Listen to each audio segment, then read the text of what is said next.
Hello, everybody. Andrew Field here, and I wanted to say first of all, I'm really sorry. It's been about 3 weeks since I made a video, and this isn't everything that's happened over the past 3 weeks, but this is mostly most of what happened, and a lot of important stuff happened during this time. So first, my eyes are set to Great Britain, where Boris Johnson is now the Prime Minister of Great Britain, and found some background knowledge about him. He got fired as a journalist for making up a quote. His boss said Boris was his worst employee. He hates the European Union and lied about them for decades. He called the French turds and said the EU was Hitler. So you can see why he's been related to Trump. People have compared him to Trump. Johnson does not. He doesn't play nice with others. Foreign leaders. Economists believe that a no-deal Brexit would cause a deep recession. Great Britain seems to be screwed because it doesn't seem like there's enough time, and the EU it doesn't seem to be working with them, especially because of him. Um, that and that makes things bad because it seems like that would have a recession for them when the world seems like it might enter a recession. Um, Canada's immigration minister wants to stop the rise of anti-immigration rhetoric. He says that they welcome immigrants. Um, India took Kashmir off of special status on their constitution. This was accompanied by a telecoms and media blackout. Kashmir calls the actions, or sorry, not Kashmir, Pakistan calls the action illegal and would exercise all options, quote, exercise all options to counter it. Um, Kashmir is a small region that Pakistan and India claims, and I think China now claims it too now, so it's three-way. And the U.S. is aligned with India and Pakistan, but I didn't hear them say anything about that um, conflict. And so it's saying they took him off their special status, which means like that makes everyone tense up because it means that they're like less protected and special status. So maybe they were thinking of like taking that for themselves. Um, I haven't gotten more information on that. Hopefully, I will soon. Hopefully, it doesn't turn into a conflict of war. For 4 weekends in a row, Russians protested in Moscow for fair elections, and of course, because it was Russia, the Russian police detained 800 in opposition crackdown. I heard it went over 1,000. Um, Russia is investigating opposition leader Alexei um, Alexei Navalny, sorry, for criminal money laundering. It seems to just be silencing any opposition than Vladimir Putin. Russia is said to be interfering in the 2020 election. And I also found out that 80% of the disinformation in America is made by Russia. So they're trying to screw us over with tampering us in the elections. And they seem to be doing a good job because they're tampering in our elections. And they want to make us weaker so then they can manipulate us better. And hopefully it doesn't get to that point where we allow it to happen. We need to stand strong against Russia. They found paperless voting as a weakness in U.S. election infrastructure, and local governments are advised to replace paperless machines. Hong Kong has been a huge subject lately. They had an airport protest. They risked their jobs for the protests. They caused flight cancellations, and Hong Kong International Airport's a famous airport. They caused flight cancellations, and they canceled the high-speed rail train. They blocked Causeway Bay and blocked key roads. The city leader, who's a fool, says the strike warns of dangerous situation. The Chinese government released a video showing soldiers practicing shooting protesters. The military conflict could hurt China's economy. Hong Kong's leader is a supporter of mainland China, and the reason of the strike was mainland China bill. That was what started this whole protest, and economic anxiety. Civilians and clashed with police, and police arrested more than 200 protesters and threw and the police threw tear gas. Hong Kong had another day of protests at the airport. That they shut down all the flights, and then protests against Hong Kong's government um, took place in dozens of cities across the world. Trump found the intelligence that Chinese military was assembling at Hong Kong's border. He tweeted that everyone should be calm and safe, and it's very worrisome that it could be Tiananmen Square again. Hong Kong had a peaceful protest recently in the rain for the 11th straight week of protesting. Wanted to stop violence from the flight protests because it got kind of violent there, and they want to be a peaceful protest to completely to get the support of the public in the world. Um, After Britain handed over Hong Kong to China, they promised democratic freedoms till 2047. Almost 500,000 people held a pro-China rally. So there are a good amount of China supporters, but more anti-China supporters. And at the very least, they're demanding that they get their democratic freedoms that they were supposed to get for another 25 years at least. Iran seized another tanker and its crew, the third tanker in the past month or so. Says it was smuggling oil to the Arab states. China and others imported more oil from Iran, which was defiance of U.S. sanctions. Global warming is thawing Siberia. In Japan, more women are working, less are getting married. The UN report says ISIS could launch international attacks by the end of this year, despite their military defeat, because they're still out there. I guess that means that they're regrouping. This was stupid. The rapper ASAP Rocky was charged with assault by a Swedish court. And that's not the stupid part. The stupid part is that the case of a rapper that was charged with assault for assaulting a person has strained relations between the U.S. and Sweden because he's a rapper and he assaulted a person. The president stepped into the issue, and Sweden is a valuable country, a neutral country that is important in conflicts like North Korea or Iran or any other country like that. So I just think it's stupid that the relations are going to be strained between the U.S. and Sweden because of some rapper doing something stupid. After Kim Jong Un's letter got to Donald Trump, he stated he will begin. Kim Jong Un stated in his letter that he would begin negotiations only after the joint exercises ended.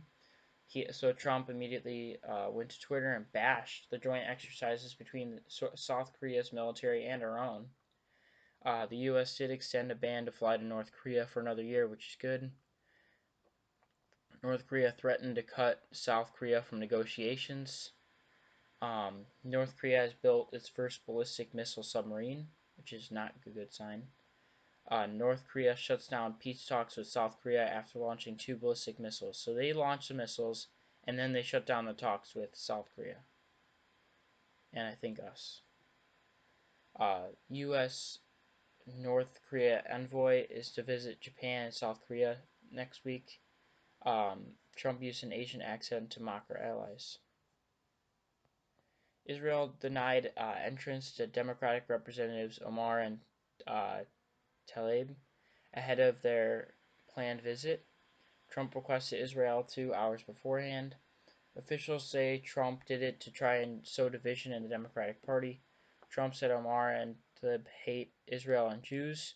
Of course, it united the Democrats, and it got Republicans criticizing the move. Tlaib and Omar said that they were not against Jews, and they criticized Israeli government for policy differences. To update that, I think Omar wasn't able to, and Tlaib was, and one of them was able to go. Another one was still rejected, but then I think it was Tlaib that was able to go, but then she declined it, so it was all for nothing anyway. I mean, it was still bad, but because of that, they didn't want to go anymore. With the shootings, I found out like that the California shooter that no one even remembers that shooting, sadly, because of the bigger shootings that have happened. But the California shooter was 19 and he posted white supremacist comments online before the shooting. Um, Brief note about Sudan: they shut down schools after 5 children were killed in a rally. That was news from a little bit ago, so maybe things have changed. Um, Protest leaders canceled talks with the country ruling generals to demonstrate against the shootings. The Sudanese opposition groups reached an agreement with the Sudan Transitional Council. Should lead to civilian rule, hopefully.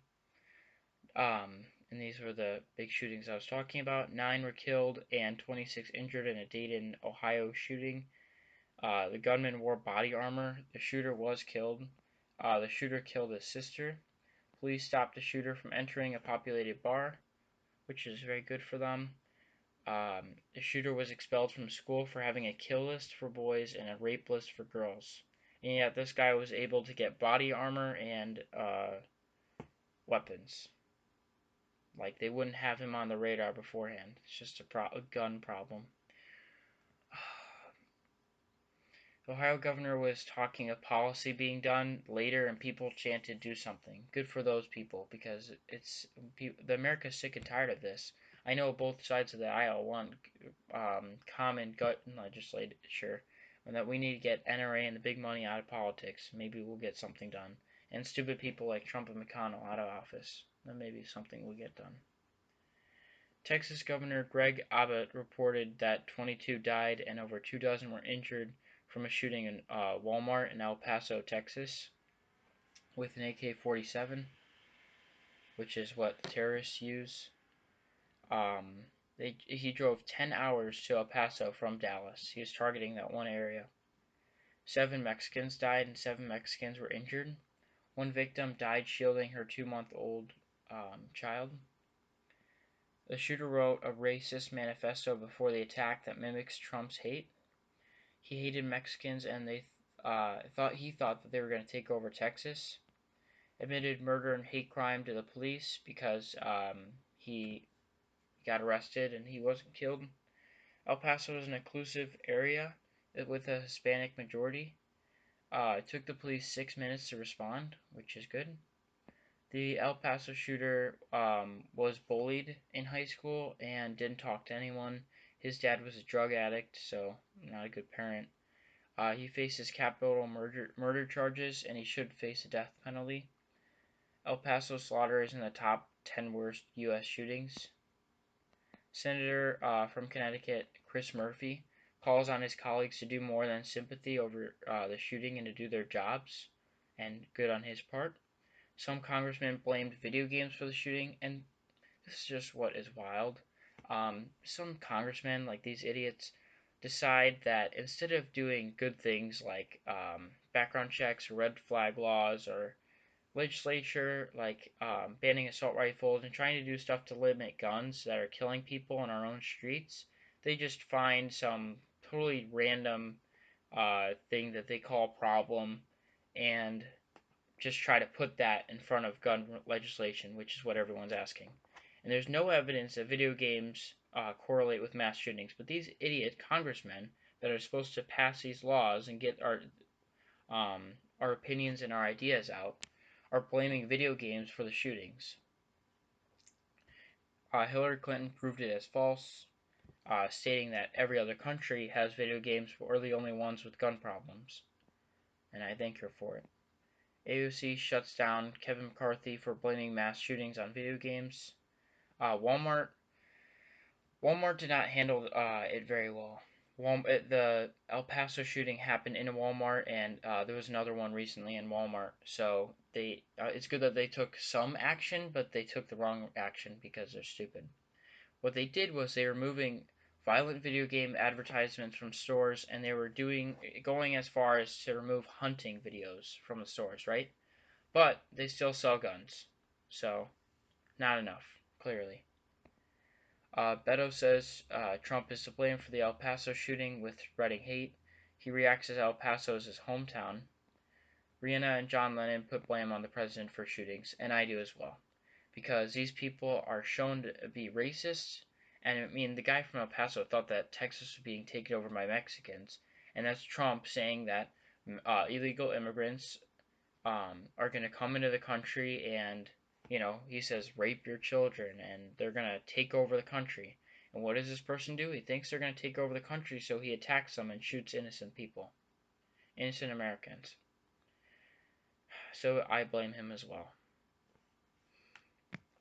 He condemned both shootings and he condemned white nationalism and hatred, but that's just a teleprompter. He doesn't truly believe that. It was a good step, but not enough. He does not say actions of gun control, says violent video games cause problems. Obama had a clear message for Americans to not listen to the president's hate. Trump actually on speech said Toledo instead of Dayton. Joe Biden was even worse, and he said Houston and Michigan, which is horrible. Booker called Trump's speech of unity bullshit. The person Trump nominated to head the Bureau of Alcohol, Tobacco, Firearms, and Explosives doesn't support any additional gun control measures. Trump visited El Paso and Dayton. He was met with protests, and while meeting with the survivors, he bragged about having a better rally than Beto, which is not something you should talk about at all to these victims that have gone through shooting. Trump owes El Paso $470,000 after a Trump rally. There's more guns in the U.S. than people. This was a 255th shooting this year, and we are 8 months in. It is a gun problem. I mean, mental may have something to do with it, but first and foremost, it is a gun problem. Trump tried to put gun control with immigration, which is two totally different things, but he was just trying to push his main focus instead of America's main focus. The Senate does nothing about gun reform. House gun reform bills sit on Mitch McConnell's desk like election security because Mitch McConnell is just a pig who just takes in money from corporations like the NRA and doesn't do what is necessary for the country. And he should not be leading or the head of the Senate.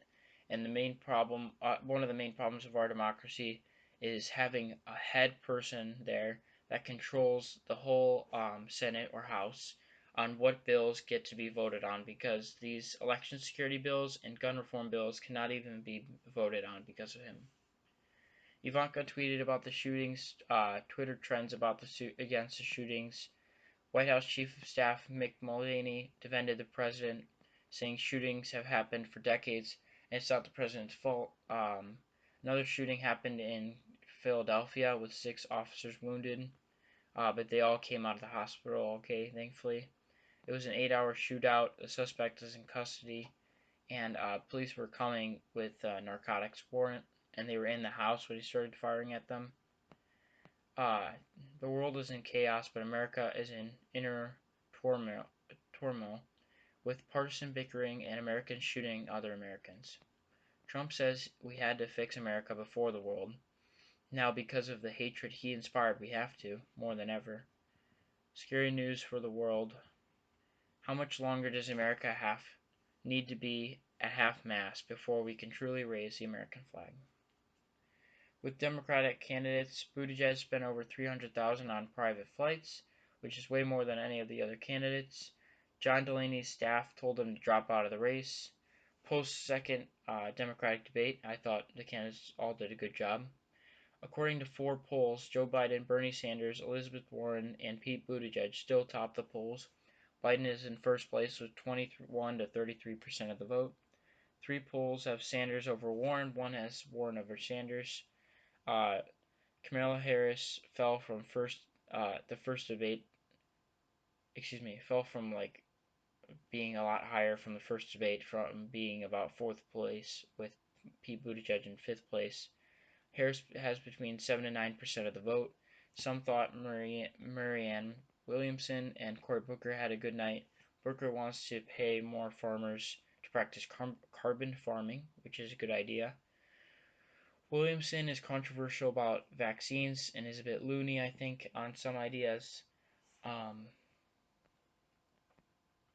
I saw another poll lately that was saying that the major candidates slipped a little bit, and the lower candidates gained a little bit of ground, but it wasn't much either way.